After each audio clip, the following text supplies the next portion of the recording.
শেষটা এত সুন্দর হলেও শুরুটা মোটেও এত সুন্দর ছিল না। আমরা যখন বের হয়েছিলাম তখন ঠিক এরকম কাক ভেজা বৃষ্টি ছিল।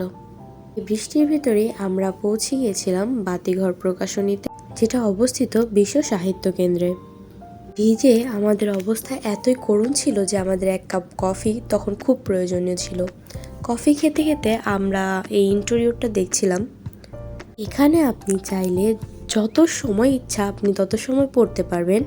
এটা সকাল 10টা থেকে রাত 10টা পর্যন্ত খোলা থাকে। একটি বইয়ের সঙ্গে আপনি সারাটা দিন সুন্দরভাবে কাটিয়ে দিতে পারবেন। বাচ্চাদের জন্য এখানে আলাদা একটি সেকশন রয়েছে। এখানে এত বেশি বইয়ের সমাহার যে যে কারোর মন খুব সহজে ভালো হয়ে যাবে। মজার বিষয় হচ্ছে আপনি যখন ভিতরে ঢুকবেন এত সুন্দর একটা টিউন বাজবে, যা অকল্পনীয়।